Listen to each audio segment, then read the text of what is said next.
Olá, meus amigos, continuando então a nossa reflexão aqui na TV Nova Luz a respeito da Revista Espírita de Allan Kardec, que ele foi publicando ao longo da sua vida. Enquanto publicava os livros da codificação, ele ia publicando mensalmente a Revista Espírita, que foram compiladas ao longo do tempo, formando então os livros da Revista Espírita, um grande manual de conhecimento científico, histórico, religioso e filosófico, mas pouco conhecido e que nós temos a necessidade de conhecer e de divulgar cada vez mais.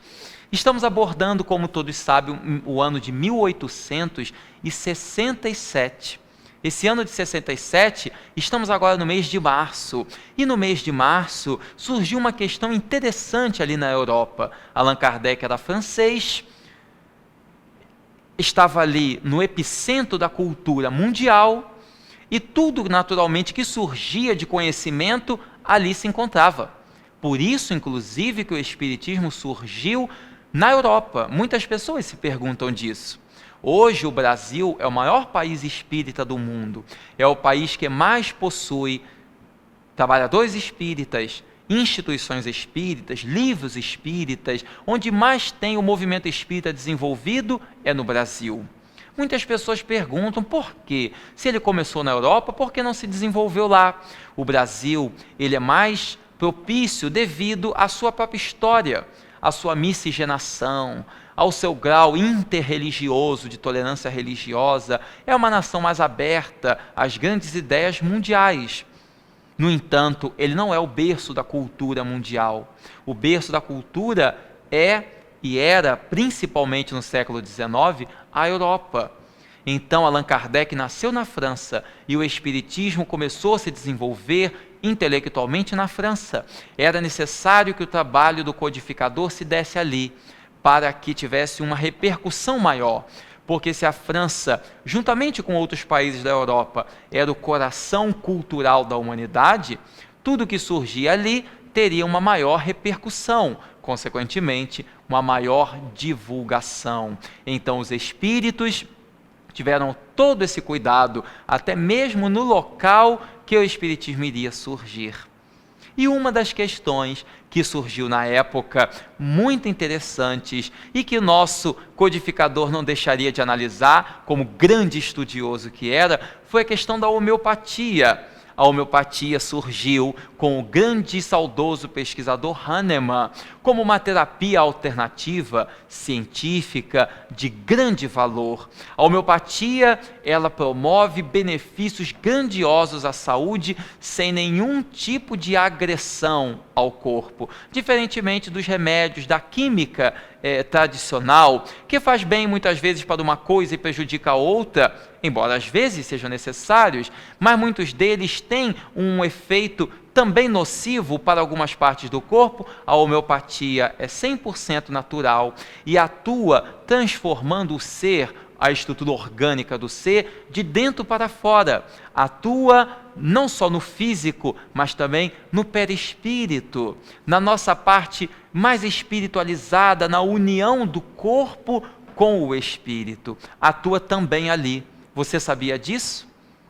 Não é apenas no corpo que a homeopatia atua, mas também nessa fusão que nós chamamos perispírito. Atuando ali, ela recompõe as células e automaticamente vai espraiar no corpo físico a saúde que está sendo renovada. Kardec, então, analisa a importância da homeopatia, mas ele aproveita para fazer uma reflexão e um esclarecimento, que na época havia grandes dúvidas. Ele enaltece a homeopatia, mas uma coisa deixa bem claro, que muitos se perguntavam: pode a homeopatia ter impacto também no efeito moral, no comportamento moral das pessoas? Tem a homeopatia o poder de mudar o comportamento de um indivíduo, já que ela age de forma profunda, alterar o seu caráter, lhe infundir comportamentos, princípios morais? Alguns defendiam essa tese, e Allan Kardec nos esclarece que não.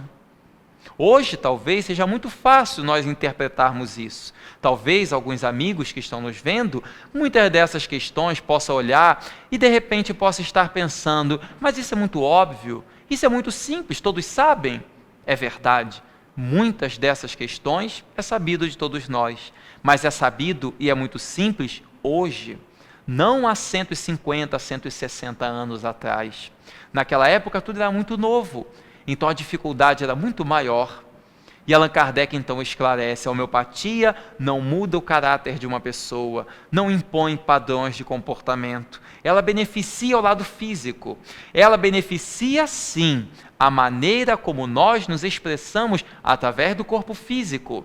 Se eu tenho, por exemplo, uma deficiência cerebral, naturalmente, isso vai dificultar eu expressar o meu sentimento, o meu pensamento, a minha inteligência. Porque não é porque eu não tenha a inteligência, mas porque o aparelho que faz essa transmissão está danificado, que é o cérebro.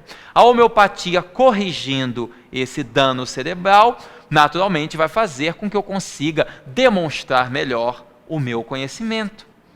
Então, a homeopatia não impõe condições intelectuais ou morais. Ela melhora os canais de comunicação e aí a predisposição moral e intelectual que a pessoa possui, ela então mais facilmente vai expressar.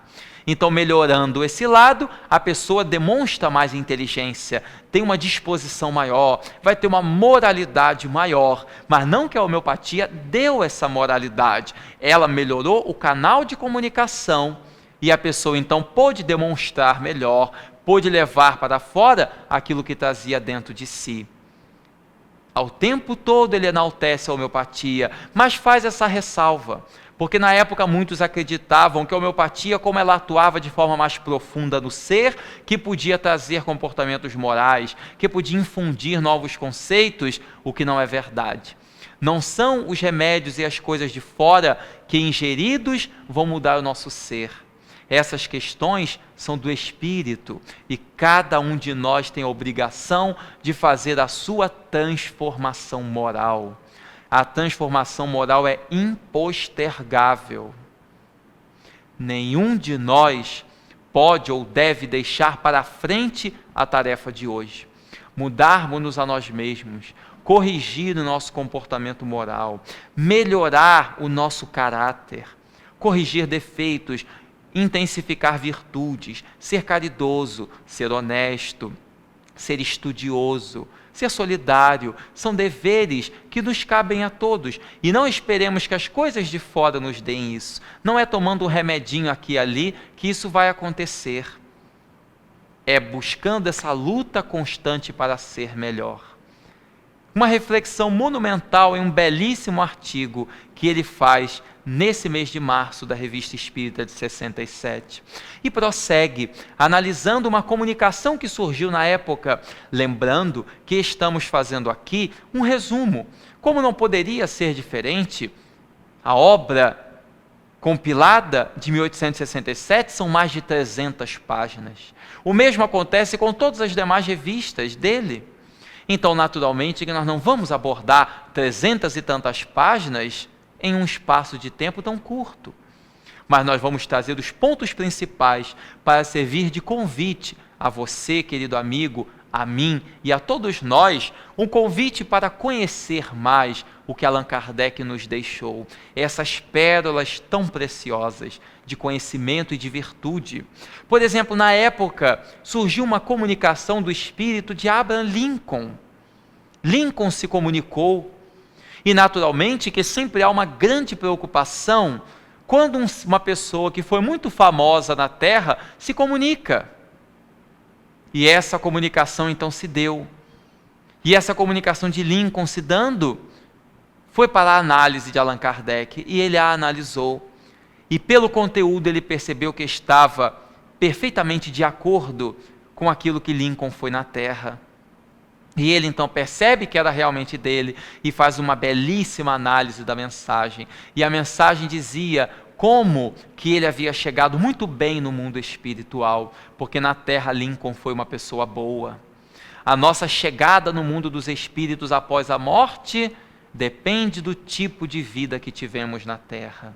Não esperemos nós qualquer coisa diferente daquilo que fomos no mundo.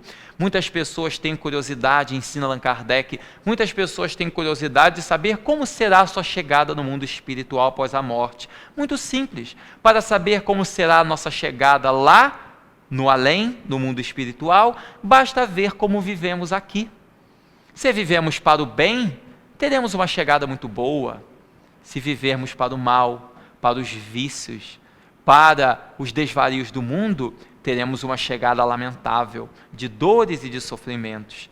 Então não tenhamos preocupações com relação a isso, a cada um será dado segundo suas obras. A consciência reta das boas ações nos leva a viver tranquilamente, sabendo que esse futuro que nos aguarda no mundo espiritual depende do comportamento de hoje. Quando nós amamos, não temos o que temer. O amor, ele consegue superar todas as dificuldades e nos trazer toda a felicidade que necessitamos.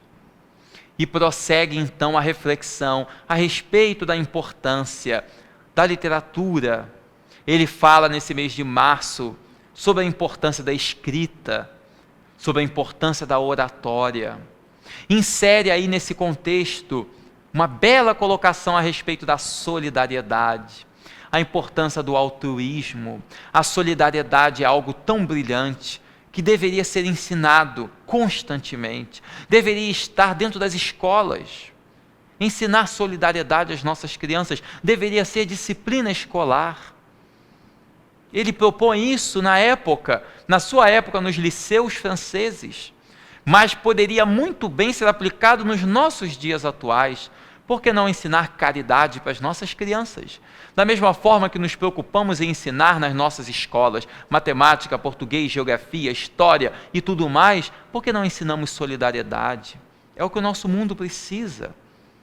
E as nossas crianças aprenderiam com muito mais gosto do que outros conteúdos que não lhes interessam tanto. Ele fala da importância da solidariedade, a importância do altruísmo, a importância desses valores morais, porque são eles que mudam o mundo. Se queremos um cidadão de bem, se queremos construir pessoas boas, se queremos transformar a humanidade, se queremos construir um mundo melhor, ensinemos às nossas crianças e aos nossos jovens esse princípio da caridade, ou da solidariedade, ou do altruísmo, que é tudo a mesma coisa. Ensinemos esse princípio e o mundo do amanhã será melhor. Prossegue então o nosso codificador numa belíssima reflexão a respeito das crenças antigas. Todos nós devemos um grande respeito às crenças do passado. É comum muitas pessoas, ao adotarem uma crença, seja ela qual for, seja o espiritismo ou qualquer religião, a pessoa muitas vezes adotar uma crença e acreditar que aquela crença que a pessoa abraçou é a melhor de todas e que todas as demais não têm valor, devem se acabar, devem se destruir. E quanto mais antiga a crença, menos valor possui, porque são antigas, estão ultrapassadas, é o que pensam muitos. Não venhamos a cair nesse erro, meus irmãos. Todas as crenças merecem todo respeito.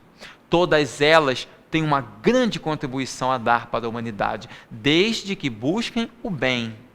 Quando buscamos o bem, então estamos no caminho correto. Não acreditemos que somos melhores do que os outros. Cada um tem a religião que mais lhe apraz.